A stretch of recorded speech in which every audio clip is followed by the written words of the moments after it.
اور دوسری مریم قبر کو دیکھنے آئیں، اور دیکھو ایک بڑا بھونچال آیا، کیونکہ خداوند کا فرشتہ آسمان سے اترا اور پاس آ کر پتھر کو لڑکا دیا اور اس پر بیٹھ گیا۔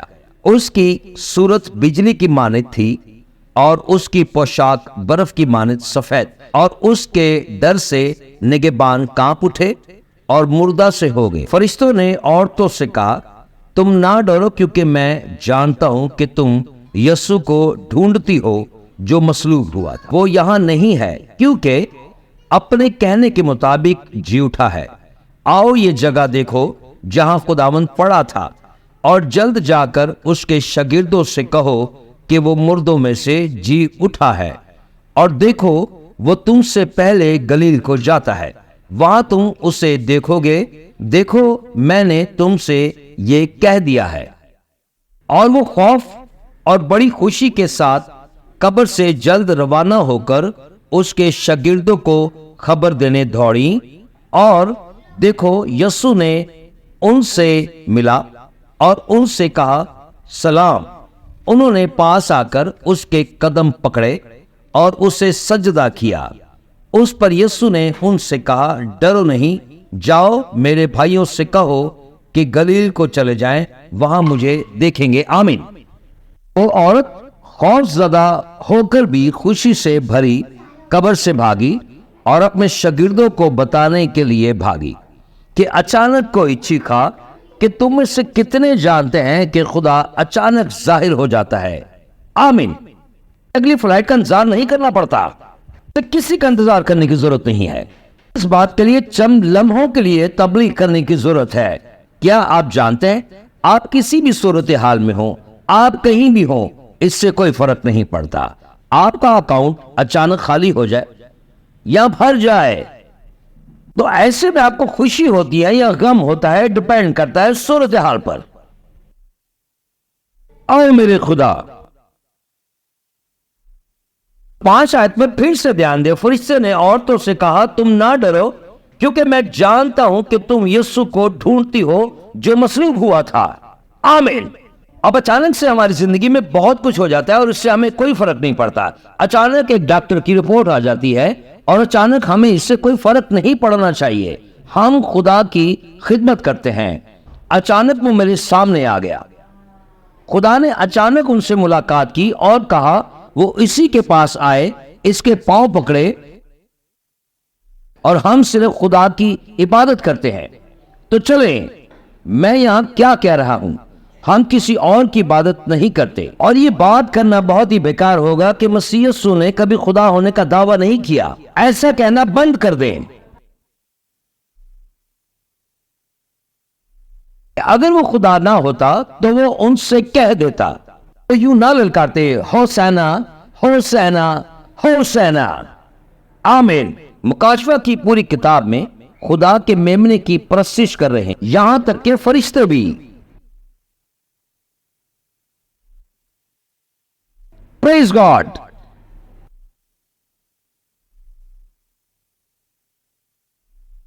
چلیے اگلی آیت پر دھیان دیتے ہیں، 11 آیت پر۔ جب وہ جا رہی تھی تو دیکھو پہرے والوں میں سے بعض نے شہر میں آ کر تمام ماجرا سردار کہنوں سے بیان کیا، اور انہوں نے بزرگوں کے ساتھ جمع ہو کر مشورہ کیا اور سپاہیوں کو بہت سا روپیہ دے کر کہا۔ کیا کوئی کہہ سکتا ہے کہ کرپٹ پادری خدا کا شکر ہے؟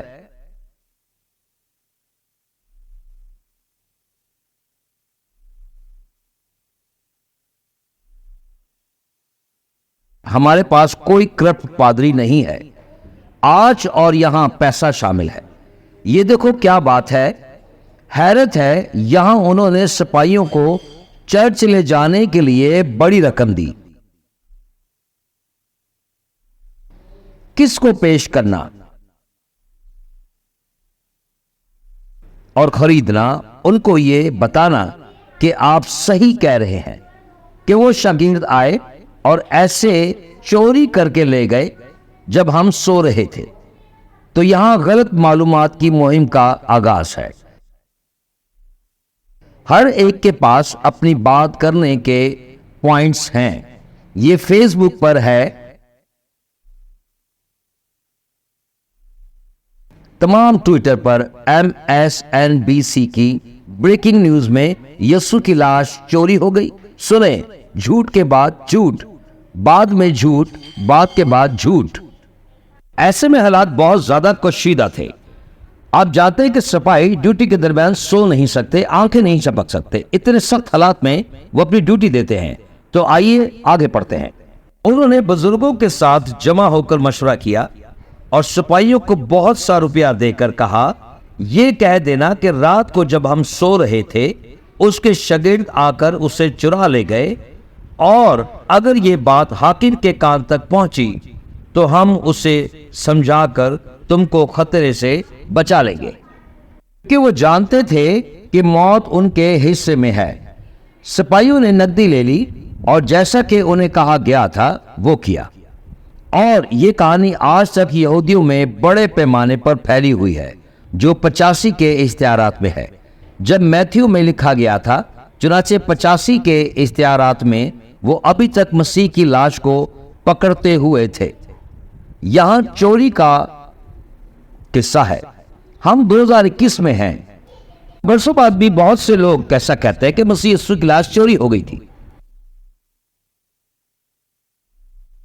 ایسے میں پہلگار یہ سوچ رہے تھے کہ ہمارے لیے یہ سزائے موت کی طرح ہے. ان کے پاس کوئی دوسرا راستہ نہیں تھا. اگر وہ یہ کہتے ہیں کہ ہم دوران نوکری پر سو رہے تھے یا ہماری آنکھ لگ گئی تو اس کی سزا موت ہے، رومنز کی شریعت کے مطابق یا ان کے قانون کے مطابق. دوسری طرف مسیح یسوع محفوظ قبر سے کیسے بچ گئے؟ تو ان کا نتیجہ یہ ہے کہ چلیں جھوٹ بولیں، پیسے لے لیں، کہ ہم اپنا امکانات اس لیے بہانے فریب کے ابتدائی مسالوں میں سے ایک اور غلط معلومات کی پیدائش اور قیامت کے بارے میں غلط معلومات کا واقعہ یہی ہے، مقررہ تھا. اب مجھے یقین ہے کہ پروپیگنڈا میڈیا نے اس کہانی کو پکڑ لیا ہے. کوئی اس بارے میں بات کر رہا تھا اور سچائی کو چھپانے کی کوشش کر رہا تھا. کچھ ایسے بھی ہیں جو آج تک اس بات کی تصدیق کر رہے ہیں اور ان کا کہنا ہے کہ ہمارے پاس 50 سے ایسے زائد دستاویزات ہیں جس میں یہ بات تشویشناک ہے. اور بہت سے ایسے ہیں سچائی کو نہیں مانتے اور نہ ہی سچائی کو وہ جاننا چاہتے ہیں، بلکہ وہ اپنے جھوٹ کے نقطے پر قائم ہیں. فقی فریسی اور سردار کہن نے جو کہانی بنائی، وہ بہت سے لوگوں نے اسے پکڑا اور اس پر یقین رکھتے ہیں اور طرح طرح کے بہانے